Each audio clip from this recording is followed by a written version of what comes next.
Assalamualaikum warahmatullahi wabarakatuh. Waalaikumsalam. Waalaikumsalam. Waalaikumsalam. Selamat malam.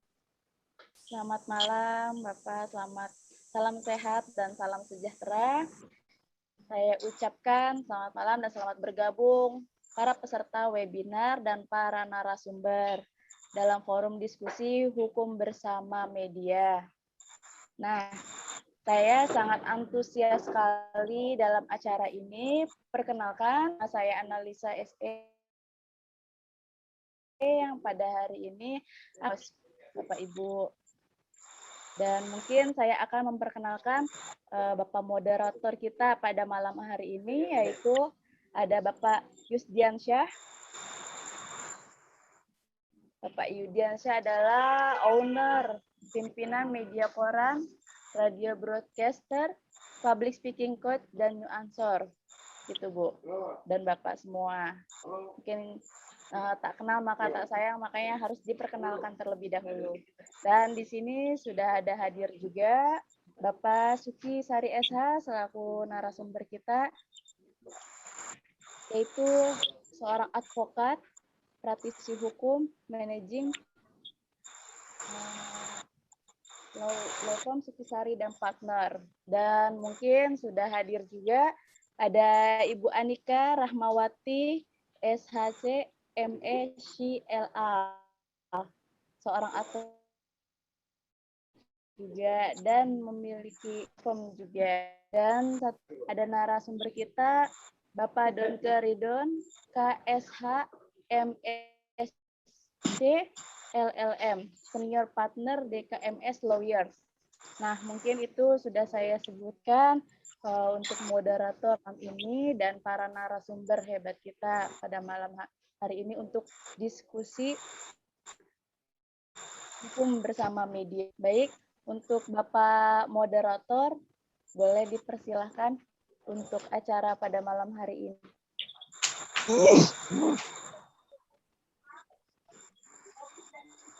Boleh Bapak Bapak Yus? Pak Yus dia.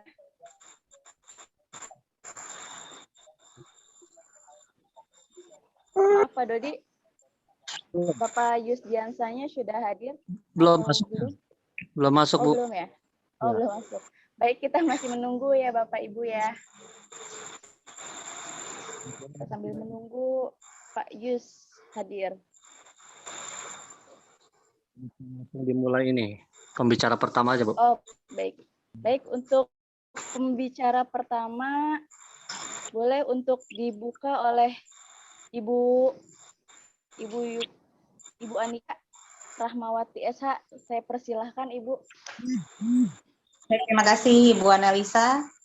Selamat malam. Assalamualaikum warahmatullahi wabarakatuh. Sebelumnya saya ucapkan terima kasih untuk media CEO Group telah menginisiasi webinar ini. Dan tidak lupa juga salam kenal dan terima kasih kepada semua kawan jurnalis. Dalam kesempatan ini, perkenalkan saya, Anika Rahmawati, saya sebagai Managing Partner ARCN Firm. Sebelum aktif menjadi praktisi, saya juga sebagai jurnalis pada media pengawasan hukum dan bisnis pada salah satu surat kabar. Dan sampai saat ini saya masih aktif menulis seputar perkara yang saya tangani, yang saya buat menjadi sebuah novel.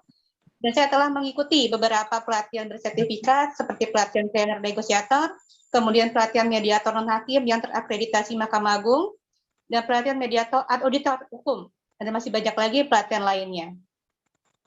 Nah, pada webinar ini, topik yang akan saya bahas adalah mengenai proses mediasi pada kasus ketenagakerjaan dengan penyelesaian perkara baik litigasi dan atau non-litigasi, khususnya terhadap perkara perselisihan hubungan industrial yang marak terjadi selama pandemi COVID-19. Saya sebagai advokat sangat mengapresiasi kawan-kawan advokat yang masih bergelut dalam perkara ketenagakerjaan, yang dimana kita ketahui prosesnya sangat lama dan tidak efisiensi, mengingat pekerja sudah tidak lagi bekerja, dan apabila menempuh proses persidangan, tidak menjamin keadilan bagi pekerja itu sendiri. Nah, mengapa saya katakan? Sedikit saya jelaskan, untuk dapat menyelesaikan kasus ketenagakerjaan, kita harus melewati beberapa proses. yakni satu proses bipartit, kemudian kedua proses tripartit, dan yang ketiga adalah proses persidangan pada pengadilan hubungan industrial. Dalam hal ini, pekerja dapat didampingi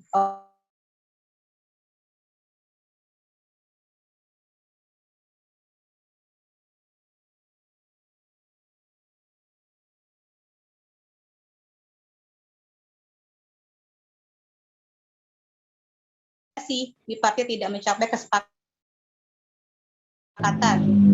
Nah, mediasi bipartit apabila proses mediasi tidak mencapai kesepakatan akan dilakukan mediasi pada suku dinas tenagakerjaan dengan proses mediasi tripartit yang dilakukan oleh mediator hubungan industrial yang ditunjuk oleh suku dinas tenagakerjaan. Nah, sampai di sini yang menarik buat saya adalah ketika mediasi tripartit yang dilakukan oleh mediator HI atau mediator hubungan industrial, beberapa pekerja mendapatkan kendala selama proses mediasi dilaksanakan. Contohnya, pada saat tidak mencapai kesepakatan, pekerja sulit sekali mendapatkan anjuran yang dikeluarkan yang wajib dikeluarkan oleh mediator HI. Nah, padahal jelas disebutkan dalam pasal 13 ayat 2 Undang-Undang PHI, anjuran tertulis bagaimana dimaksud dalam waktu selambat-lambatnya 10 hari kerja sejak sidang mediasi pertama harus disampaikan kepada para pihak. Namun dalam fakta sering kita alami adalah mediator HI itu sulit sekali dan sering sekali mengulur-ulur waktu untuk mengeluarkan anjuran bagi pekerja. Dan kemudian yang terakhir adalah proses persidangan pada pengadilan hubungan industrial yang masih dikenakan biaya untuk nilai tuntutan di atas kurang lebih 150 juta. Yang dimana kita ketahui pekerja yang melanjutkan proses kasus ketenagakerjaan sudah tidak lagi bekerja dan menuntut haknya diberikan. Nah, seiring proses persidangan yang cukup panjang dengan adanya penundaan yang dilakukan dari pihak pengadilan, menambah penderitaan baik waktu dan biaya baik untuk pekerja itu sendiri atau juga kuasa hukumnya. Dari beberapa pemaparan proses atau teknis yang sudah saya sampaikan, ada pendapat dan pandangan saya untuk pemerintah mengevaluasi proses mediasi kasus ketenagakerjaan. Alangkah baiknya untuk proses mediasi pada suku dinas tenaga kerja dapat ditiadakan karena sangat tidak efektif dan tidak efisiensi, hanya menambah beban negara. Andaikan mediasi dapat dilakukan dengan mediasi hakim, hakim mediator pada proses persidangan sehingga dapat menciptakan pengadilan yang mudah dan efektif. Nah, berdasarkan pengalaman yang pernah saya alami, terutama dalam menangani kasus PHI ini, sehingga membuat saya terinspirasi untuk membuat sebuah program asuransi hukum khusus ketenagakerjaan, mengingat akan mulai diimplementasikannya Undang-Undang Ciptaker. Fungsi dari asuransi hukum ini untuk menjadi konsultasi, pengawasan, serta tindakan hukum yang perlu bagi pekerja. Tentunya juga untuk menghemat ya anggaran negara supaya bisa dipangkas untuk disnaker seperti itu. Nah, ketentuan dan syarat asuransi hukum kurang lebih seperti asuransi lainnya, bisa diklaim oleh pekerja. Untuk sementara untuk pembahasan topiknya proses mediasi ini kurang lebihnya seperti itu. Apabila ada kekurangan mohon dikoreksi, dan mungkin dari Bapak atau Ibu ada yang mau ditambahkan boleh silakan. Terima kasih. Waalaikumsalam warahmatullahi wabarakatuh. Cukup menarik, Bu Anika Rahmawati SH. Terima kasih banyak Ibu atas pemaparannya tadi. Mungkin ada yang mau bertanya, silakan mikrofonnya silakan dibuka agar lebih jelas lagi gitu kan. Mungkin ada yang mau dipertanyakan, silahkan untuk para rekan-rekan media. Boleh Pak Saifuddin, Pak Berlin, mau ditanyakan kepada Bu Anika. Ya, mungkin untuk Bapak Sukisari yang lagi masih nyetir, berhati-hati Pak. Terima kasih Bu. Iya.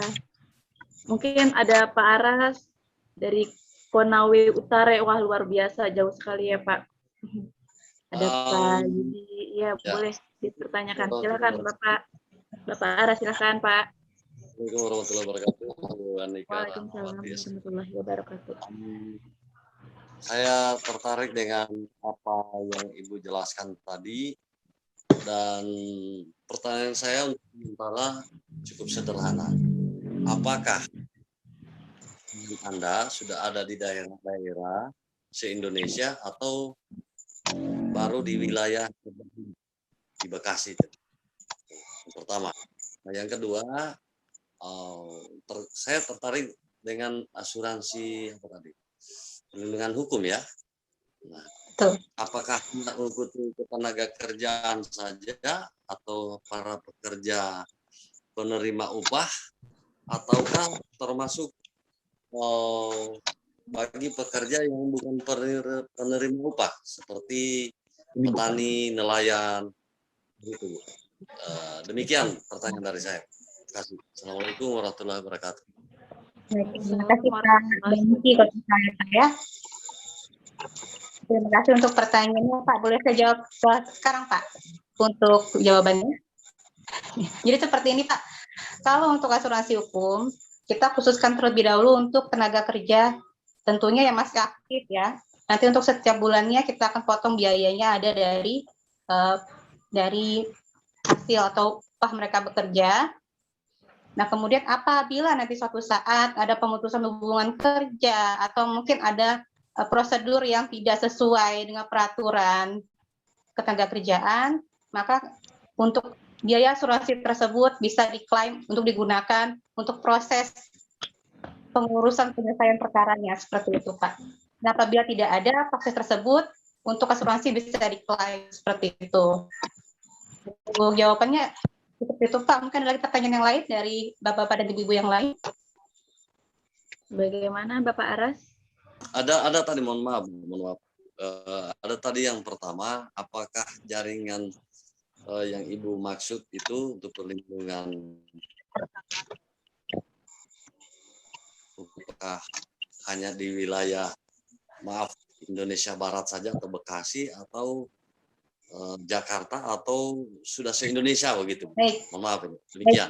Dengan Pak Aras, mohon maaf, saya salah menyebutkan nama sebelumnya dengan Pak Aras, mohon maaf.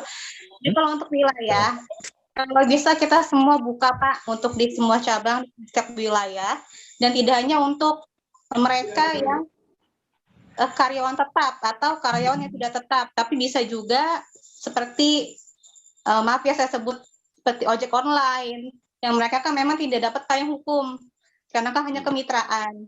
Nah, itu juga butuh asuransi hukum gunanya mempayungi mereka apabila terjadi kecelakaan atau mungkin perampokan dan lain sebagainya, seperti itu Pak. Jadi untuk wilayah seluruh Indonesia. Seluruh Indonesia ya.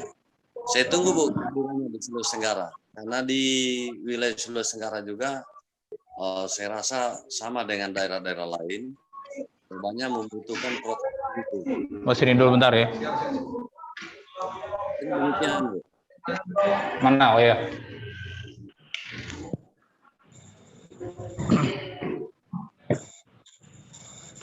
Baik, Pak Aras, cukup atau bagaimana? Oke, mantap untuk sementara. Ya. Terima kasih Bu Anu. Itu aja Pak. Sudah jelas Pak Aras, baik. Nah, di sini sudah ada Pak Yudiansa selaku moderator kita pada malam hari ini. Baik, saya serahkan acara ini kepada Pak Yusdiansyah, Pak. Silakan Pak. Enggak apa-apa, padahal dilanjut saja. Mohon maaf, saya memang baru bergabung karena masih ada tugas barusan. Ya mudah-mudahan teman-teman semuanya diberikan kesehatan. Amin. Ya, dan alhamdulillah bisa bergabung juga malam hari ini untuk mengikuti webinar. Ya, narasumber kita sudah hadir ya, sudah menyampaikan materi. Ya, mungkin Ibu Andika Rahmawati SH sudah memberikan sudah memberikan pemaparan. Mungkin ada dilanjut lagi narasumber yang lainnya, ada Pak Sukisari. Pak Yusdiansyah. Ya, silakan Pak Sukisari ya akan memberikan materi pada malam hari ini. Memang topiknya juga cukup menarik. Ini terkait dengan hukum, ya, media dan aspek hukum biasanya, karena belakangan ini juga sangat gencar nih kaitan media dan juga karya jurnalistik dengan hukum, ya. Ada beberapa waktu yang lalu juga sempat viral yang mengenai karya jurnalistik yang bersentuhan dengan hukum. Nah, mungkin para narasumber di sini bisa memberikan pemaparan dan juga pencerahan nih untuk rekan-rekan, terutama rekan-rekan media terkait dengan aspek hukum di dalam sebuah media dalam kaitannya baik itu dengan pemberitaan ya maupun juga dengan perusahaan medianya. Mungkin untuk narasumber kita yang kedua bisa disampaikan sedikit terkait dengan hal tersebut, ya. Kemudian juga nanti rekan-rekan tentunya akan bisa berdiskusi juga dengan para narasumber. Silakan untuk narasumber kita yang kedua, ya, Bu Analisa, boleh ini kita berikan waktu dan kesempatan. Baik, silakan Bapak Sukisari SH.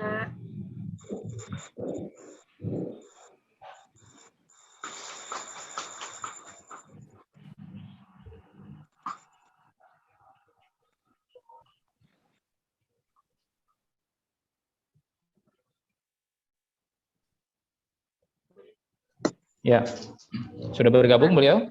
Apabila belum mungkin bisa dilanjutkan tadi narasumber kita yang pertama sampai kita nantikan bisa tersambung dengan oke, kita kembali terhubung. Ya, apakah narasumber kita juga sudah terhubung kembali?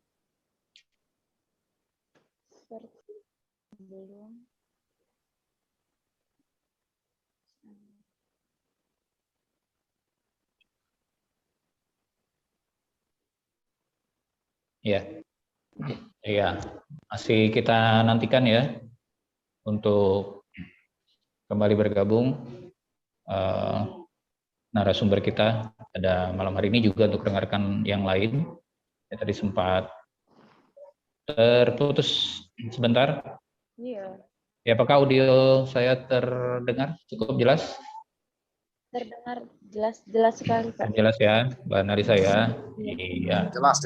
Nanti sebentar kita bisa lanjutkan kembali webinar kita yang memang cukup menarik sebetulnya untuk pembahasan kita malam hari ini karena terkait dengan aspek hukum ya di dalam kegiatan media itu sendiri gitu. Ini hal yang sangat krusial, yang sangat penting karena memang profesi sebagai jurnalis ataupun juga media ini sepertinya memang sangat dan wajib harus juga dibekali dengan pengetahuan hukum yang cukup mumpuni, karena sangat mungkin ya untuk bersentuhan dengan hukum ya terkait dengan apa yang kita sampaikan lewat tulisan ya lewat pemberitaan. Jadi memang ini satu hal yang sangat penting juga memahami aspek-aspek hukum dalam kegiatan bermedia. Apalagi sekarang kebanyakan media sudah dalam bentuk digital ya, berupa website atau juga mungkin ada yang melalui media sosial. Nah, ini banyak juga keterkaitannya dengan aspek-aspek hukum, terutama ya saat ini yang memang sering digunakan adalah undang-undang ITE.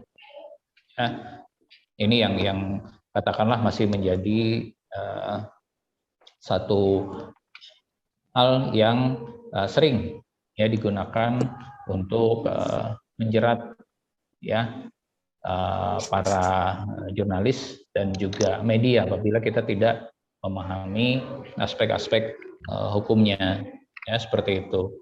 Nah, mungkin ya abang kita Bang Sukisari sudah bergabung. Selamat malam Abang Da.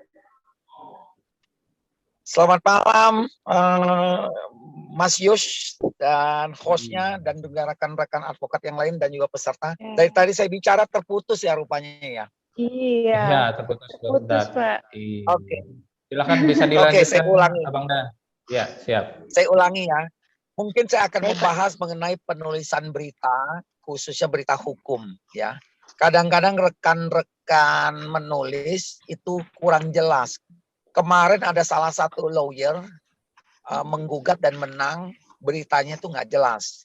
Tidak mencantumkan perkara nomor berapa, kemudian apa yang digugat, perbuatan melawan hukum atau wan prestasi, itu nggak jelas. Di sana hanya dicantumkan bahwa dia menang dan juga salah satu asuransi harus membayar dia. Selesai. Nah, kadang-kadang teman-teman media lupa hukum Kipling ya. Semua orang tahu kalau yang pernah belajar jurnalis pasti mengenal lah ya metode Kipling, yaitu 5W 1H. Ya, terdiri dari words, apa yang terjadi, ya kan? Apa yang terjadi, wan prestasi atau perbuatan melawan hukum. Kemudian who, siapa, penggugatnya siapa, tergugatnya siapa, ya kan, hakimnya siapa, majelis hakimnya, PP-nya siapa gitu. Itu nggak jelas, ya kan. Makanya harus dicantumkan why, mengapa itu terjadi, ya kan. Kemudian kapan peristiwanya, bukan hanya gugatannya kapan, tapi peristiwa hukumnya itu kapan terjadinya. Misalnya terjadinya setahun yang lalu ketika ngajukan gugatan dicairkan, nggak cair, ya kan. Bagaimana terjadinya peristiwa itu? Nah, itu harus dijelaskan. Dengan demikian, pembaca juga jelas memahami dan mencernanya. Kemudian rekan-rekan pers juga tidak perlu khawatir karena ada sekarang namanya SKB Undang-Undang ITE, ya. Jadi sudah ada tuh SKB ya, surat keputusan bersama antara Kemenkominfo, Kapolri, dan Kejaksaan Agung.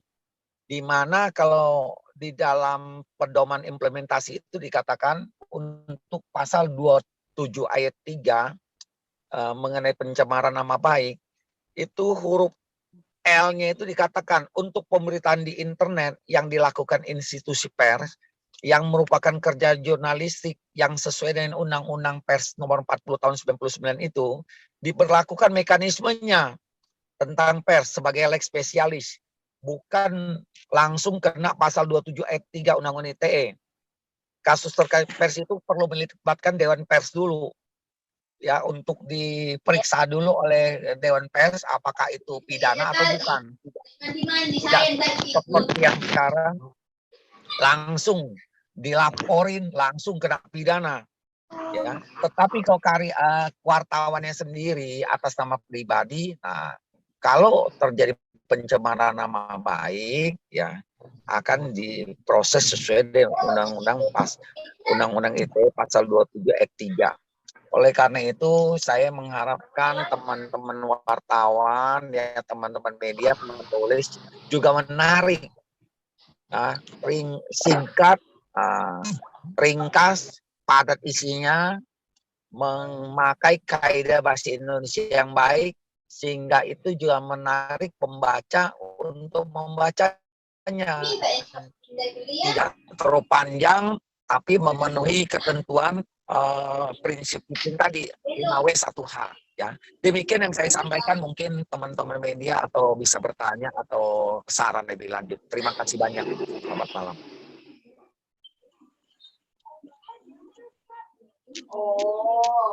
Ya.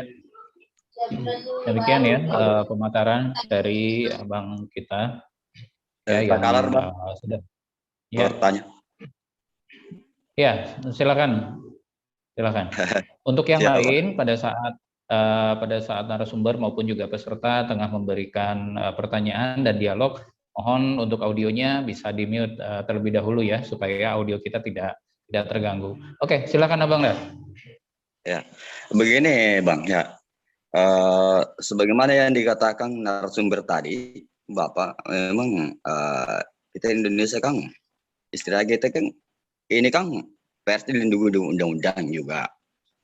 Tapi sekarang mungkin karena ada bisnis, mungkin karena ini, tapi kan sebenarnya kan harus dilindungi undang-undang. Kita kan mengacu Undang-Undang nomor 40 tahun 99. Kalau menurut saya, Bang. Tapi sebenarnya kita juga tahu, kita insan pers ini ada etika, kode etik, gitu. Bagaimana tadi dikatakan Bapak narasumber mengatakan ini benar. Tapi sekarang ini kalang kabut kita punya. Kalau saya bisa prediksikan, kalau insan pers sekarang agak lemah. Gitu, Bang. Iya.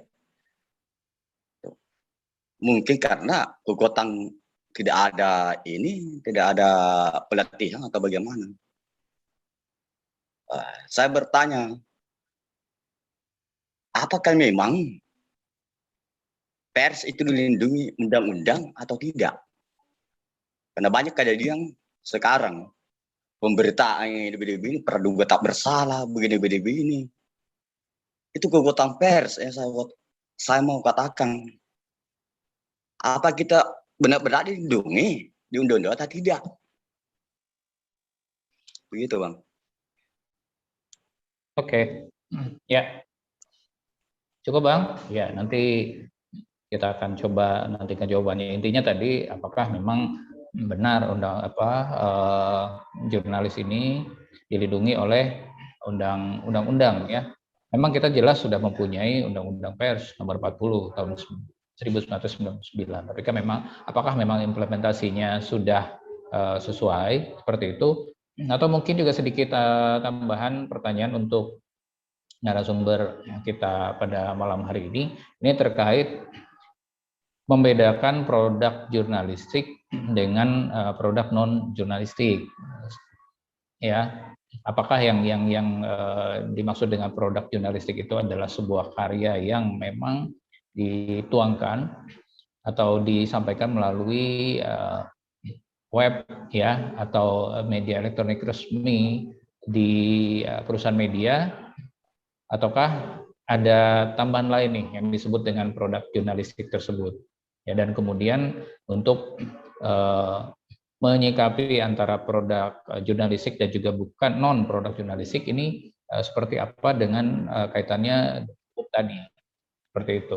Mungkin bisa dijawab terlebih dahulu sebelum nanti kita memberikan kesempatan kembali kepada peserta untuk menyampaikan pertanyaan kembali. Ya.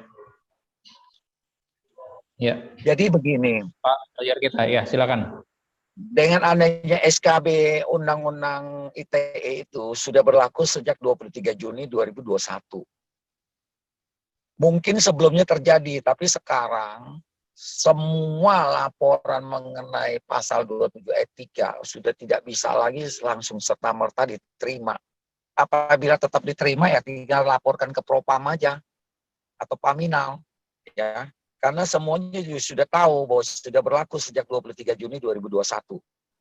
Apabila sampai pun misalnya bergulir, tetap hakim akan memutuskan tidak bersalah. Kenapa? Karena di dalam hukum ada namanya asas 2 ayat 2 ya. Kitab seseorang itu yang didakwa atau diadili ada ketentuan baru, dia berhak menggunakan ketentuan baru itu, yaitu SKB Undang-Undang ITE ini yang 23 Juni 2021 sudah berlaku. Di mana di sini ditentukan untuk karya jurnalistik tidak bisa lain-lain dipidana kalau atas nama institusi pers. Makanya sebaiknya walaupun media online terdaftar secara resmi sehingga itu ada institusi pers gitu. Ya, itu yang bisa kami sampaikan. Kecuali dia tulis pribadi, nah itu termasuk opini atau apa. Nah, opini pun juga diatur bahwa opini itu bukan merupakan suatu pidana. Karena di dalam SKB Undang-Undang ITE juga diatur bahwa suatu pendapat, opini itu bukan pidana, tidak bisa dipidanakan. Ya. Jadi sejak 23 Juni, kecuali yang lalu-lalu pun harus bisa dibuktikan dulu baru boleh diajukan lebih lanjut. Ya itu yang saya bisa sampaikan. Terima kasih. Oke, ya terima kasih. Sudah cukup penjelasannya ya, Abang Dah. Untuk yang lainnya, silakan, mungkin masih ada yang ingin ditanyakan kepada narasumber kita pada malam hari ini, ya, terkait dengan aspek hukum ya dalam pemberitaan, kemudian juga dalam kaitannya dengan perusahaan media. Ya, tadi sudah disampaikan memang bahwa sekarang ini tidak bisa serta-merta sebuah karya jurnalistik, walaupun itu bersifatnya opini tadi, itu langsung dijerat dengan Undang-Undang ITE ya pada saat itu disampaikan melalui perusahaan media ya atau media yang resmi seperti itu. Walaupun memang saat ini kebetulan ya, sangat kebetulan juga bahwa belakangan hari ini kan jagat medsos ini ramai ya dengan pemberitaan mengenai salah satu institusi penegak hukum yang dianggap oleh masyarakat belum terlalu memuaskan atau belum perform gitu, dan itu pun dipicu oleh sebuah karya jurnalistik dari rekan-rekan media ya, dari hasil investigasi di mana disampaikan bahwa pihak aparat penegak hukum belum yang melaksanakan tugasnya secara maksimal, dan ini menimbulkan satu polemik juga ya. Kemarin sempat trending dengan tagar-tagar gitu ya, menyoroti terutama aparat kepolisian gitu ya, dan kemudian ini juga disambungkan juga dengan berbagai macam artikel ya di media massa yang menyoroti kinerja dari aparat. Nah, ini masih banyak juga kekhawatiran dari masyarakat, khususnya juga bagi para insan pers ya. Ini bagaimana nih cara kita menyampaikan sebuah berita ya, sebuah opini juga dari masyarakat, dan kita buat dalam bentuk sebuah karya jurnalistik, tapi ini tidak bisa atau jangan sampai terjerat dengan Undang-Undang ITE. Tadi apabila sudah ada kesepakatan SKB 3 Menteri seperti yang tadi disampaikan oleh Abang kita ya, Bapak lawyer kita. Nah, ini memang apakah sudah tersosialisasikan dengan baik sampai dengan ke tingkat yang paling bawah?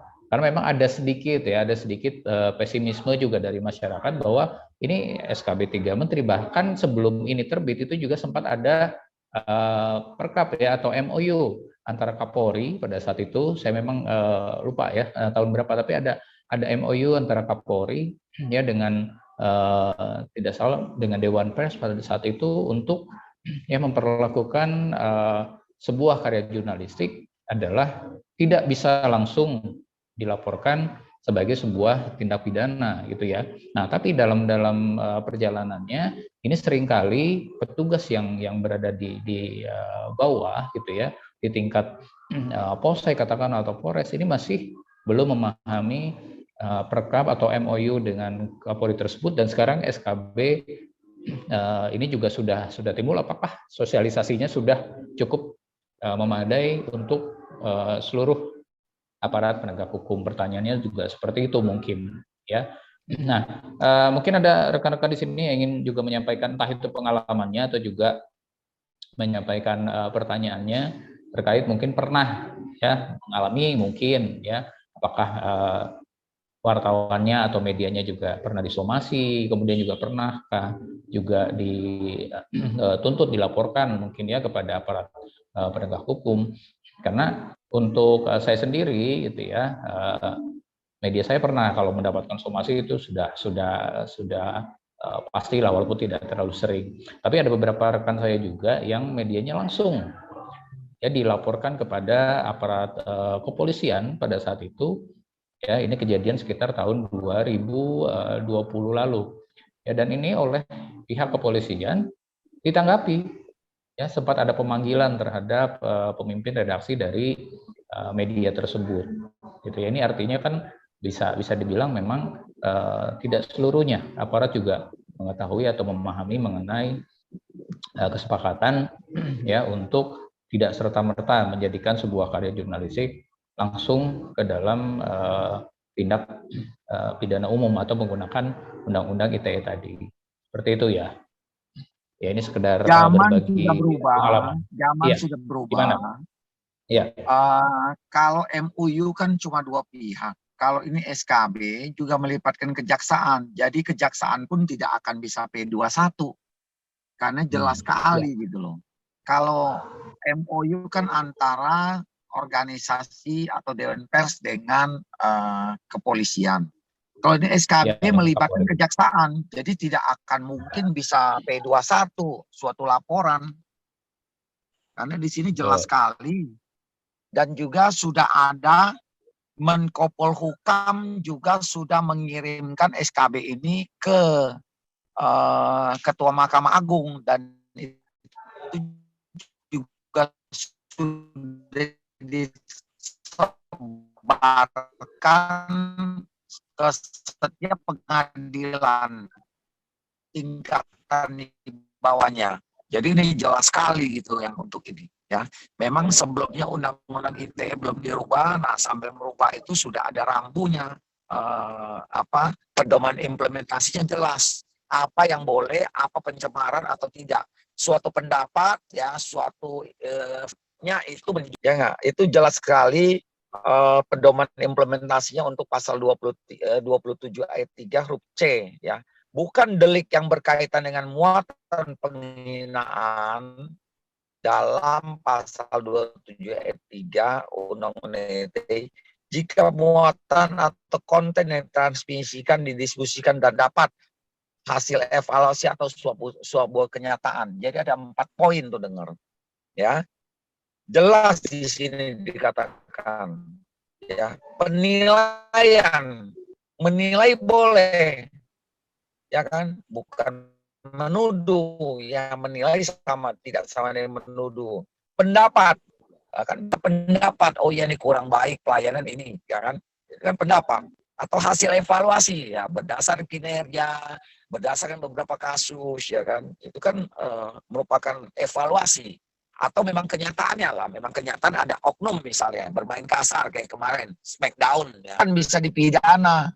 Memang faktanya ada oknum melakukan smackdown gitu kan. Nah itu kan di luar hukum. Nah itu yang kita harus bisa bedakan rekan-rekan pers. Apa yang merupakan adalah penilaian, evaluasi, pendapat, atau suatu fakta. Ya, jadi jangan dicampur adukan. Ya, itu pendapat saya, makasih. Dari Takalor. Ya, silakan. Saya bisa tambahkan. Memang saya katakan tadi, saya tambahkan tadi saudara kita, memang begitu, benturan begitu.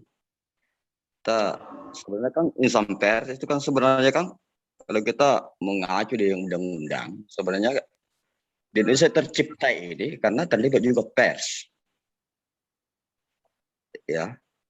Terlibat pers, tidak bisa memerdekakan Indonesia kalau bukan pers. Pada menurut saya, ini ceritanya? Karena begini, ini biasa terjadi benturan antara petugas dengan insan pers. Kita insan pers, karena memang benar-benar insan pers, kita ikuti kode etik.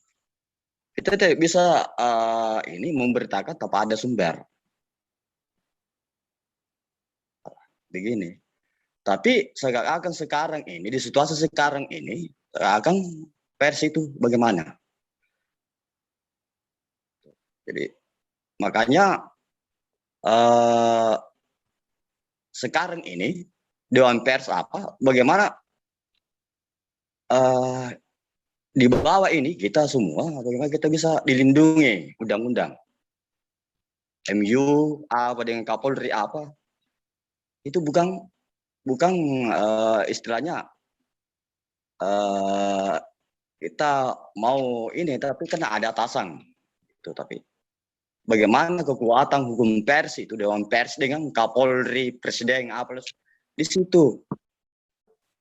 Oke. Hanya Ya. agak-agak lemah, saya katakan sekarang, satu sekarang. Ya. Tapi kita tahu Ya. juga, kita tidak bisa memberitakan tanpa ada sumber. Tapi sekarang ranah hukum terbentur antara insan pers. Jadi saya mau ini insan pers ini karena bisa selaras dengan yang di atas bagaimana Dewan Pers gitu. Oke, siap. Oke, terima kasih.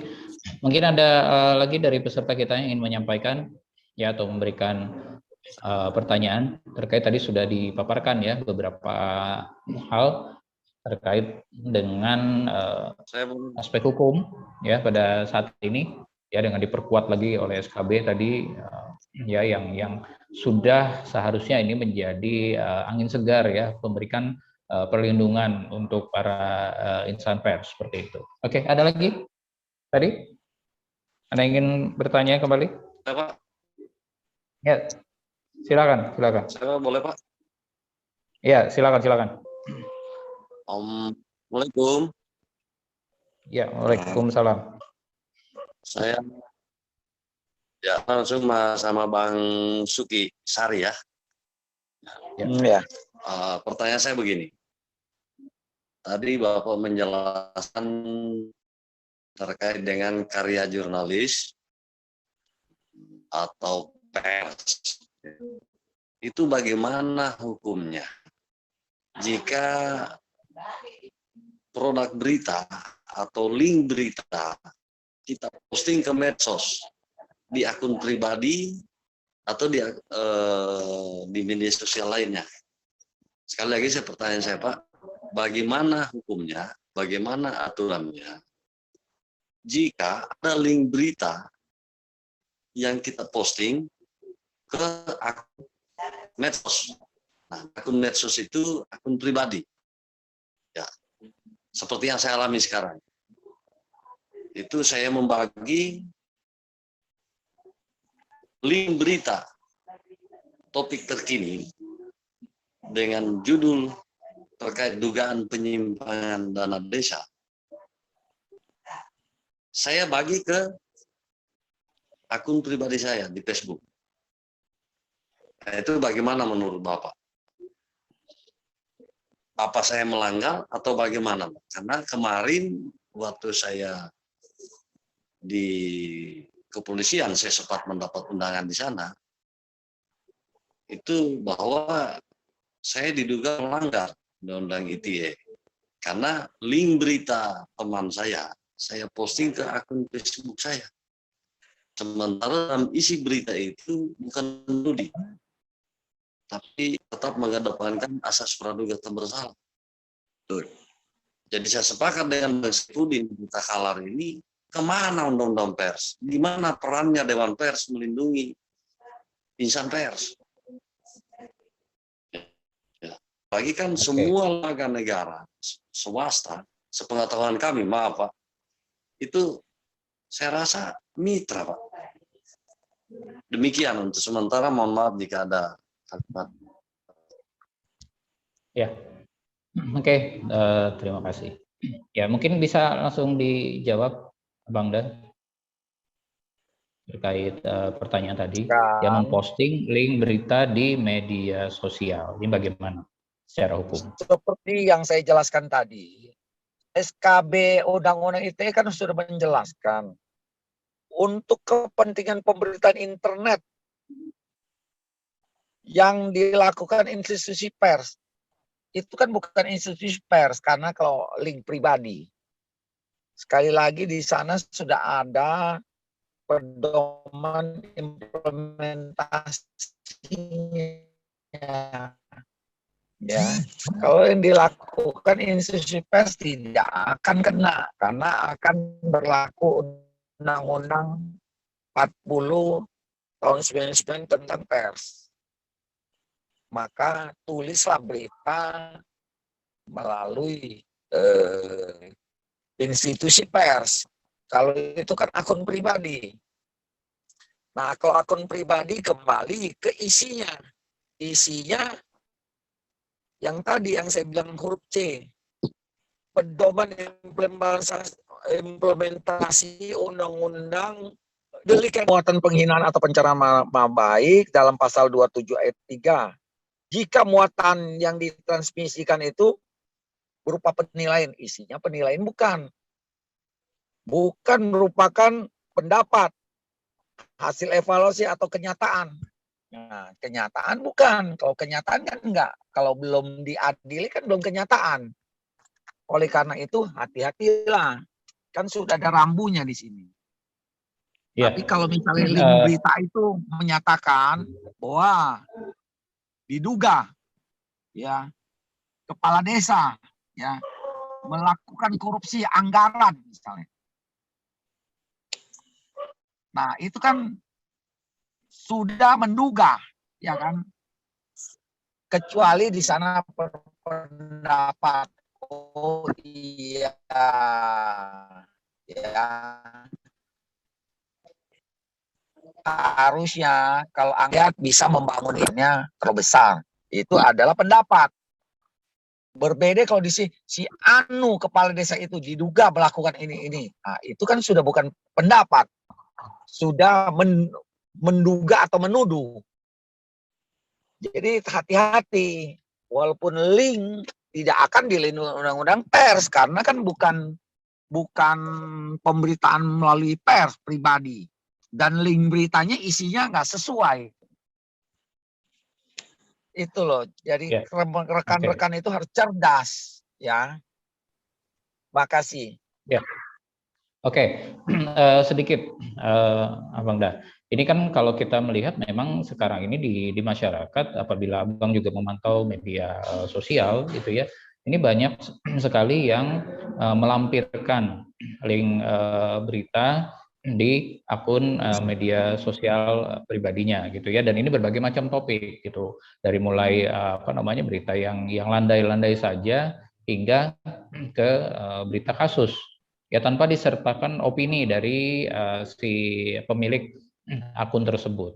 Nah, apakah ini juga bisa tadi berubah gitu ya, bahwa si penyebar link ini bisa juga terkena undang-undang ITE tadi, bukan diperlakukan sebagai karya jurnalistik karena diposting di media secara pribadi. Karena kalau kita lihat kenyataannya sekarang, hampir setiap saat ini banyak masyarakat yang melampirkan link berita ya sebagai referensi mereka untuk mendapatkan informasi, dan sekaligus juga ada yang memberikan opininya. Ini bagaimana? Itu jelas bisa kena kalau bukan pers atau institusi pers. Kan pribadi bukan institusi pers, jadi tidak bisa berlaku Undang-Undang 40 tahun 99 tentang pers. Namanya juga pribadi. Itu satu. Kedua, walaupun yang disertakan ini memang itu adalah link dari web medianya, Bang. Oh iya, tetap bisa. Kenapa? Itu namanya turut serta. Ya kan? Medianya kena, ininya kena.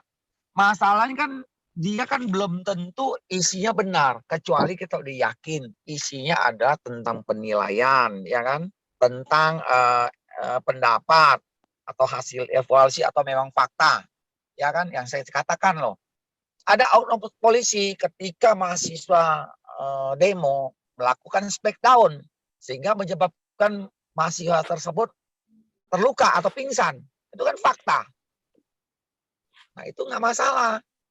Tapi kalau mengatakan si X atau polisi X melakukan smackdown sehingga mati, itu kan nggak benar.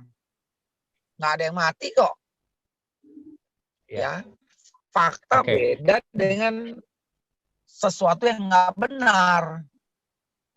Itu jelas sekali. Nah, saya terkait apabila kita menemukan satu penyimpangan misalnya, ini bukan terkait dengan video yang sudah viral misalkan atau apa, tapi memang katakanlah ada rekan kita yang menemukan penyimpangan anggaran dana desa misalnya. Jadi ada anggaran dana desa yang diselewengkan katakanlah gitu oleh aparat desa. Kemudian juga kita tentunya juga memegang bukti dan narasumbernya.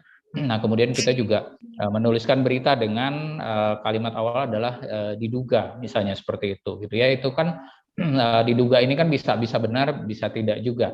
Nah, menurut Abang sendiri, apabila kita menemukan temuan seperti itu, yang baik itu bagaimana penulisannya? Ya, apabila kita menemukan penyimpangan, bukti sudah kita dapatkan, narasumber juga sudah kita dapatkan. Nah, untuk mencegah hal yang tidak diinginkan, bagaimana bentuk judul dari berita tersebut apabila kita ingin menuangkannya dalam sebuah karya jurnalistik? Nah, itu yang menarik. Sekarang kan suatu anggaran ada namanya daftar isian proyek atau apapun lah namanya lah.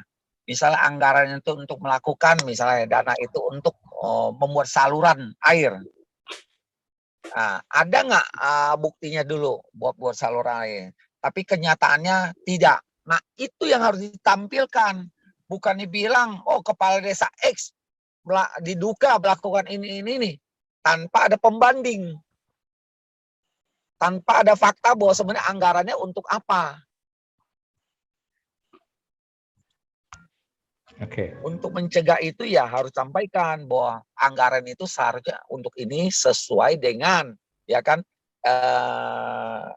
RAPD atau APD ya kan sudah dikucurkan memang tujuannya untuk itu, tetapi kenyataannya atau diduga tidak lakukan sehingga timbullah kerugian atau patut diduga akan timbul kerugian. Jadi lengkap sehingga tidak akan lagi terjadi seperti yang dimaksud gitu. Ya, tapi pada saat disampaikan di tulisan kita ada dugaan, katakanlah diduga misalnya terjadi penyimpangan terhadap anggaran dana desa misalkan, itu kita bisa menuliskan bisa menuliskan judul atau headline seperti itu ya, tidak masalah selama Nggak memang masalah, ada pembanding selama atau ada fakta yang kita dapatkan. Iya, selama kita sudah tahu anggaran itu sebenarnya untuk membuat saluran, tetapi anggarannya tidak buat saluran. Misalnya akhirnya dia buat bancakan. Ya, tidak apa-apa ya, seperti itu. Jadi tidak usah khawatir selama memang ini berdasarkan. Nggak usah khawatir kalau fakta. memang sudah jelas anggarannya turun karena apa gitu kan. Ya. Oke. Siap. Jadi rekan-rekan sekali lagi tidak usah khawatir nih, selama kita memang memberitakan sebuah fakta ya. Jadi bukan sekedar rumors, bukan sekedar katanya, tapi kita juga memiliki data dan juga sumber yang betul-betul valid ya, betul-betul berkompeten seperti betul. itu. Oke, ada lagi membela diri bukan hanya karena ditulis diduga sudah selesai. Harus bisa buktikan ini loh anggarannya turun buat bikin saluran. Tapi dia tidak lakukan, salurannya di mana, tapi uang udah cair, ya kan? Nah, itu yang dimaksud di dalam tadi ya pedoman undang-undang ITE itu, pedoman implementasi pasal 27 ayat 3 huruf C, ya. Klien pendapat hasil evaluasi atau suatu kenyataan itu bukan pencemaran nama baik, tapi kalau tanpa itu ya tiba-tiba menulis sesuatu tanpa ada dasar ya pencemaran. Rekan, pencarian informasi itu penting sehingga menulisnya lengkap. Dan rekan-rekan pers ini baik online maupun media cetak itu sangat penting, dan kita mengawal aparat dan oknum-oknum yang nggak benar gitu. Oke. Ya, ada lagi untuk yang ingin disampaikan atau ditanyakan? Tegalar, Bang. Iya. Begini. Mohon maaf dulu. Tadi pertanyaan saya begini. Katakanlah link beritanya Pak Saipudin. Saya bagi ke akun medsos saya, tapi profesi saya juga wartawan, lain media ini. Lain media, itu maksud saya tadi, bagaimana hukumnya itu Pak Suki? Ya. Mohon penjelasannya Pak. Kan saya sudah Bukan berita katakan, saya, bukan. kalau bukan berita kalian, bukan dari institusi pers, berarti kan kembali ke tanggung jawab pribadi, ya, bukan institusi pers lagi, nggak bisa dipakai. Sekarang kembali lagi, isinya sesuai nggak? Apabila isinya tidak memenuhi kriteria yang tadi yang huruf C, pendapat, ya kan, penilaian, ya kan. Nah, itu yang harus ikut dipertanggungjawab. Ya, jadi kembali lagi kepada isi beritanya tadi, apakah memang ini bermuatan hal-hal yang sifatnya memang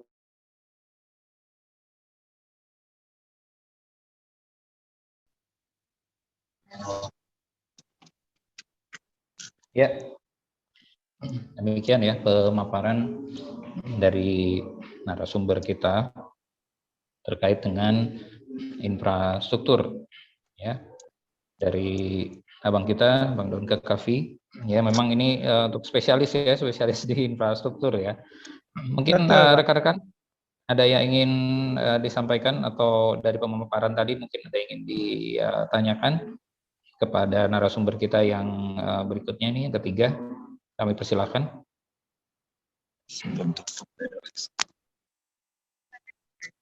Ya, apakah ada? Oke. Ya, sedikit saja, Abang, apakah ini juga berhubungan atau tidak? Tapi paling tidak kalau untuk rekan-rekan, saya menyoroti memang pembangunan infrastruktur di beberapa daerah yang pure biasanya menggunakan anggaran negara seperti APBD ya, baik itu APBD provinsi maupun juga APBD kota atau kabupaten ya yang terkait dengan infrastruktur. Ini pada saat kita menemukan adanya ya ketidaksesuaian proyek infrastruktur, baik itu terkait dengan teknis pelaksanaan proyeknya ya, misalkan saja nih seharusnya volumenya sekian ya menggunakan bahan kualitas A misalnya, tapi mereka menggunakannya misalkan kualitas B atau misalnya kualitas C gitu ya.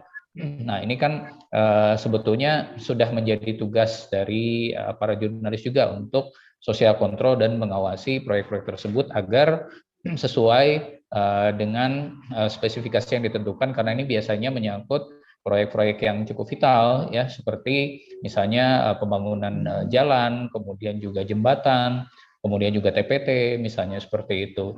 Nah, ini bagaimana nih menyikapi adanya proyek-proyek yang menggunakan anggaran negara ya, yang pelaksanaannya ada ya, mungkin ada, walaupun saya tidak menyebutnya banyak, tapi ada yang kita dengar dan juga kita baca dan kita dapatkan bukti bahwa proyek tersebut menyalahi spesifikasi atau aturan yang berlaku seperti itu. Mungkin ada tanggapannya dari Abang?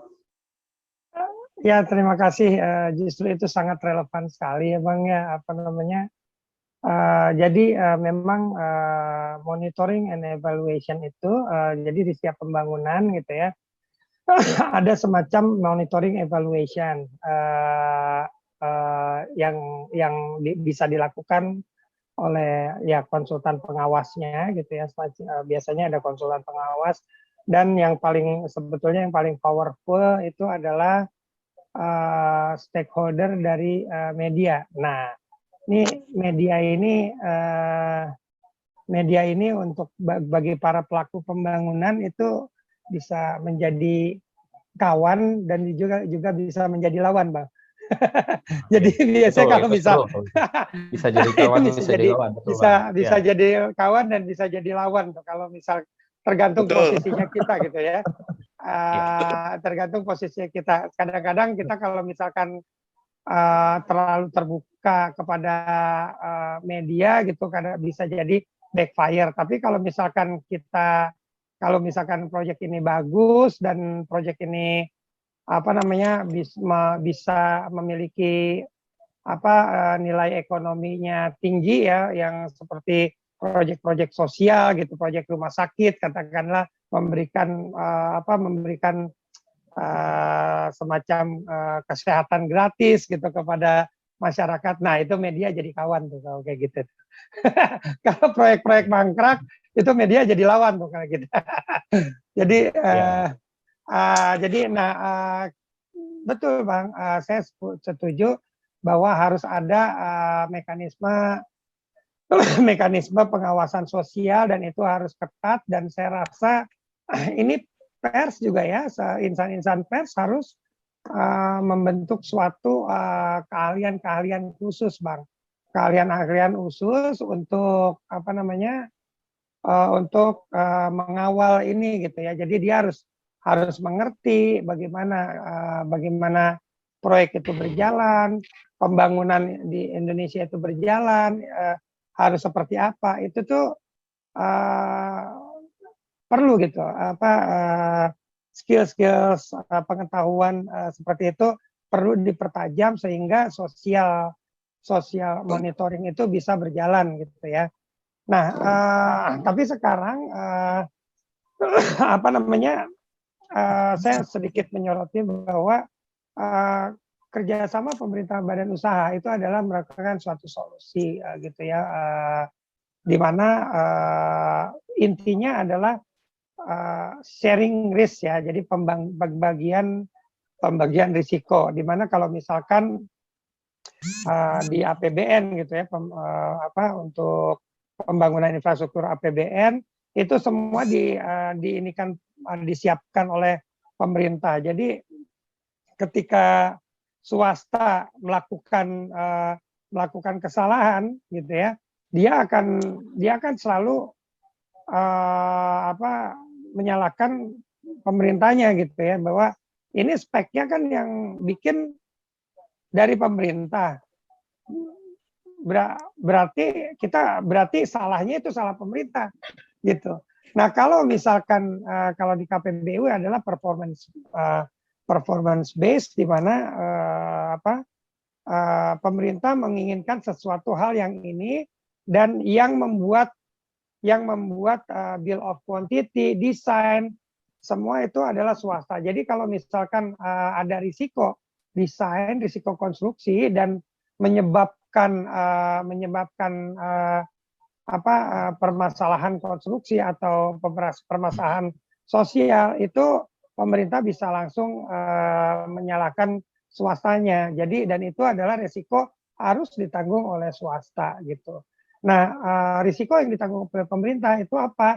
Hanya risiko politis, hanya risiko pergantian regulasi. Kalau misalkan ada regulasi yang diganti dan merugikan swasta, itu pemerintah harus intervensi di situ gitu. Jadi itulah bedanya. Sekarang tren pembangunan itu di-shift kepada swasta, karena risiko yang ditanggung itu kita alihkan ke swasta gitu. Jadi ya di samping itu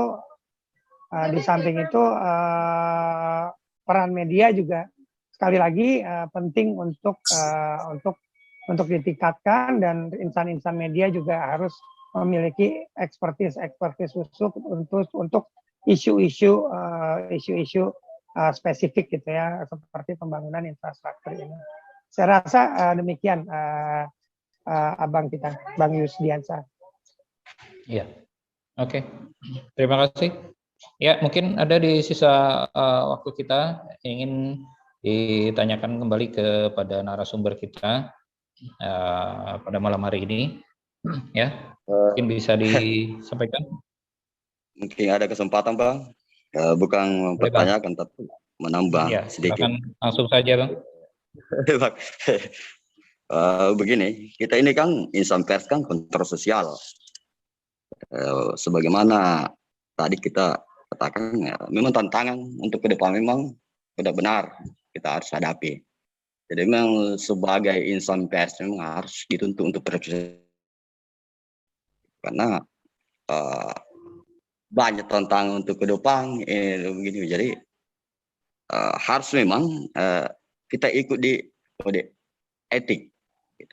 Untuk ke depan memang tentang tambah tahun tetap tantangan makin bermunculan. Makanya saya katakan, kalau menurut saya, bagaimana insan pers untuk ke depan harus kuat, terutama organisasi, Bang. Organisasi itu, organisasi baik organisasi PWI, bagaimana untuk bisa mempayungi semua wartawan, baik di pusat, baik di daerah, itu. Mungkin itu tambahan, Bang. Oke. Terima kasih. Oke, terima kasih. Ya, sedikit juga nih saya ingin menanyakan ya kepada narasumber kita, Bang Dr. Kavi ya. Ini beberapa rekan dari media menemukan adanya ketidaksesuaian spesifikasi pembangunan gedung sekolah atau RKB, ya, ruang kelas baru di salah satu daerah, dari mana sumber anggarannya adalah APBD, ya. Yang ditemukan adalah dari mulai penggunaan bahan yang tidak menggunakan SNI di beberapa bagian yang sangat krusial, ya, kemudian juga penggunaan bahan bangunan juga yang di bawah spesifikasi seharusnya. Nah, pada saat kita mengkonfirmasi ya ke beberapa rekan juga dan kepada beberapa dinas, ini kabarnya memang ada SKB. Ya, saya lupa apa SKB-nya antara siapa saja waktu itu, hanya mengatakan bahwa ini untuk penyimpangan dalam hal spesifikasi itu tidak bisa dilakukan LP atau tidak bisa dipidanakan karena adanya SKB tadi. Jadi hanya bisa dilaporkan kepada dinas, di mana nanti si konsultan pengawas maupun juga kontraktornya ini akan diberikan sanksi ya, berupa dia tidak akan lagi diberikan proyek untuk tahun berikutnya, ataupun juga bisa dengan pembongkaran dari proyek tersebut. Ini apakah memang seperti itu? Apakah yang terbaru memang ada ketentuan seperti itu, Bang, terkait dengan pembangunan infrastruktur di bidang pendidikan, khususnya sekolah ini? Iya, iya, Bang. Jadi untuk pembangunan infrastruktur pendidikan sekolah itu kita harus melihat peraturan perundang-undang di bidang pendidikan. Jadi spek apa aja untuk bangunan gedung gitu ya, itu untuk bangunan gedung pendidikan itu apa aja itu ada di peraturan Diknas gitu ya. Lalu untuk strukturnya dan bahan-bahannya itu kita harus cek peraturan PUPR. Nah, biasanya untuk pengadaan yang didanai oleh APBN atau APBD itu semua harus sesuai bahan-bahannya harus pakai bahan-bahan dengan SNI gitu ya. Dengan SNI. Tapi memang ada pengecualian jika memang di tempat-tempat tertentu bahan-bahan yang sudah ada SNI-nya tidak kompatibel. Jadi kita juga harus cek SKB yang tadi. Terus terang saya belum lihat yang SKB demikian, dan kita juga harus cek ke dinasnya apakah benar demikian atau itu hanyalah ini semata dia ngeles semata gitu ya. Yang pasti kita negara hukum, kita harus cek peraturan perundang-undangan. Nah, saya rasa teman-teman kalau misalkan nanti mau menulis hal demikian, itu juga saya sarankan harus ada yang mengerti hukum, di mana sebelum menulis peraturan perundang-undangan yang terkait juga harus di-quote gitu ya, juga harus dicantumkan referensinya. Jadi kita tidak sembarang ngomong, tapi yang ngomong adalah peraturan perundang-undangan yang berlaku gitu. Nah, jadi saya rasa SKB itu mungkin ada, tapi kita harus dicek dan di legal ya, di hukum. Ingat ada prinsip presumption of innocent gitu ya. Jadi ada prinsip kita tidak boleh menganggap seseorang bersalah gitu ya tanpa membuktikannya gitu ya. Jadi saya rasa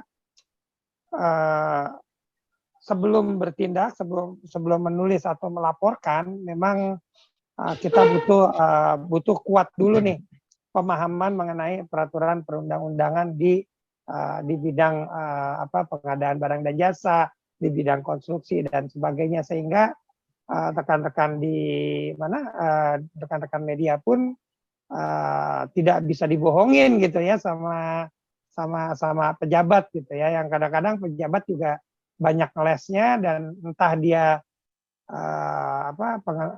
banyak juga dia nggak paham mengenai peraturan yang dia buat sendiri dan dia melanggar sendiri gitu. Jadi memang harus ada check and balance dari social control gitu. Saya rasa demikian.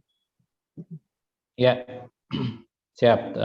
Terima kasih. Memang terkait dengan dengan aturan, kemudian juga baik itu perundang-undangan maupun juga pedoman pengerjaan proyek dari PUPR ini sudah dipelajari, dan memang seperti yang Abang katakan tadi, untuk penggunaan SNI ini diwajibkan ya untuk pembangunan objek-objek vital yang menyangkut juga keselamatan ya, ataupun hal-hal yang memang sifatnya sangat urgent ya, termasuk fasilitas vital bagi negara seperti itu. Kemudian juga untuk buktinya ini sangat terpampang dengan jelas gitu ya, bahkan salah satunya sudah dibawa ya, baja ringannya, kemudian juga atapnya, kemudian juga pembungkus untuk semen dan segala macamnya.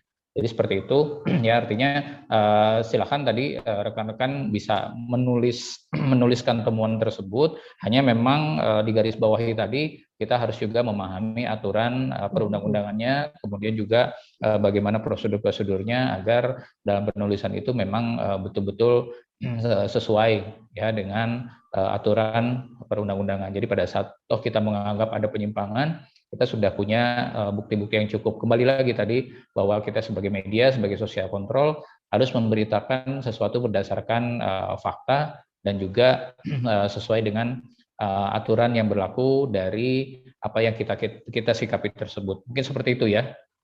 Oke. Ada lagi terakhir sebelum kita akhiri diskusi kita malam hari ini. Oke. Ibu Analisa sudah kembali nih, host kita ya yang malam hari ini masih seger aja nih ya. Iya ya, sudah harus malam seger, tetap fresh. Iya. Oke, silakan Mbak Analisa, kita sudah hampir di penghujung acara. Saya persilakan. Baik, wah luar biasa, sangat menarik diskusi kita pada malam hari ini. Saya ucapkan banyak terima kasih kepada narasumber, pada Ibu dan Bapak moderator juga, Pak Yusdiansyah, penyelenggara acara webinar ini, Bapak Insinyur Dr. Dodi M. Judi, Bapak Zainal, Bapak Ongki, yang mungkin tadi di awal saya belum sebutkan, mohon maaf, dan para rekan-rekan media yang sudah mengikuti dari awal sampai akhir, terima kasih banyak. Mungkin webinar pada malam hari ini selesai. Semoga ilmu yang tadi dipaparkan bisa bermanfaat. Kurang lebihnya saya pribadi Analisa mohon maaf jika ada salah penyebutan gelar atau nama yang kurang lengkap dan lain-lainnya. Baik, kita akhiri dengan membaca Alhamdulillah. Alhamdulillahirrahmanirrahim. Wabil taufiq wal hidayah. Wassalamualaikum warahmatullahi wabarakatuh. Waalaikumsalam warahmatullahi wabarakatuh. Selamat malam. Selamat malam.